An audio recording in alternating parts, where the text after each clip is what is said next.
புரட்சி தலை அம்மாவுக்கு பிறகு நான் முதலமைச்சராக இருக்கணும், ஏமாந்து விட்டுட்டேன்.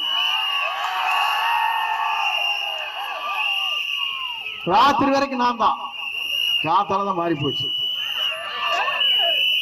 ஏன்னா பொட்டி அந்த ஆளு கையில் இருந்து பொட்டி இல்லை.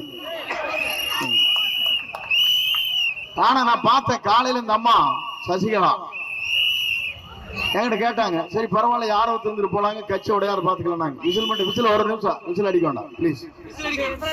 ஏன்னா அந்த அம்மா விசில் அடிக்காது கண்ணு.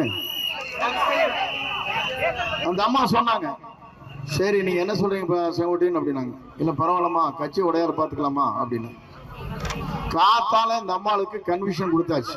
இந்த அம்மா கூப்பிடுறாங்க, நீங்க தான் முதலமைச்சர் வேட்பாளராக செங்கோட்டையிலும் சொல்லிட்டாரு. கவலையிலும் தோலை தட்டி இப்படி பிடிச்சாங்க.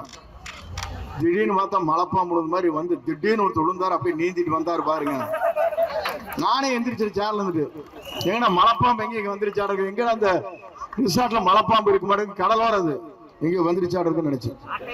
காலை பிடிச்சி கெஞ்சிட்டு, இவள் யார் என்னை கொண்டு வருவதற்கு, இவள் யார் எனக்கு முதலமைச்சர் ஆக்குவதற்கு, எனக்கு தனி தகுதி இருக்கிறார். இப்படி எவனா சொல்லுவானா? அதுக்கு மேல ஒண்ணு, 18 பேர் ஓட்டு போட்ட டிடிவி கழட்டி விட்டாரு, அவரை நீக்கிட்டாரு. 11 பேர் ஓட்டு போட்டா ஓபிஎஸ்சி கழட்டி விட்டாரு. இவரை காப்பாத்தின பிஜேபிக்கு திருநெல்வேலி அல்வா கொடுத்துட்டாரு 24. அதுக்கு பிறகு என்ன பண்ணாருன்னா, இங்க பிரேமலதா விஜயகாந்த் ராஜ்யசபா கொடுக்கிறார், அவையில காலி பண்ணிட்டாரு. ஆனா என்ன பாவம் பண்ண அண்ணாமலை, இந்த அண்ணாமலை எங்கன்னா ஐபிஎஸ் ஆபீசர் பிஜேபி இருக்கிற, அவர் நீக்கினா தான் நான் வருவேங்கிறான். என்னையா உலகம்? எவனுமே தமிழ்நாட்டில் இருக்க இவர் கொள்ளையடிக்கிறதுக்கு 50 லட்சம் கோடி கொள்ளையடிச்சு பார்த்தா 50 லட்சம் கோடி வேணுங்கிறார். நீங்க பாத்தீங்கன்னா தெரியும், அவன் பையனை இறக்கி விட்டு பாத்தீங்கன்னா எப்படி இருக்கு, களத்தை பார்த்தா தெரியும். இப்படி இருக்கு,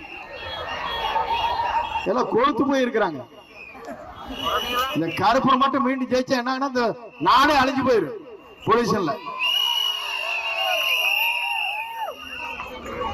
ஆனா காத்தால ஃபேக்டரி நிறுத்துறாங்க. என்னடா கேட்டா நான் கேட்பேன், அதெல்லாம் எங்களோட சகச்சங்க, இங்க டி இருப்பாங்க, காத்தால சீடு வைக்கிறோமா, பொழுதால பொட்டி கொடுப்பாங்க, நான் வாங்கி வச்சுக்க திறந்து விட்டுருவாங்க. இதுக்கு பயிரும் கிடையாது, ஒரு வெங்காயம் கிடையாது. சுற்றுச்சூழலை நீங்கள் பேணி காத்தீங்களா? 18% இன்றைக்கு புற்றுநோய் வருகிறது என்று சொன்னால், நீங்கள் வந்தால் என்ன ஆகும்? 50% உயர்ந்துரு, நாட்டில் இருக்கிற எல்லாம் செத்து போயிடுவான்.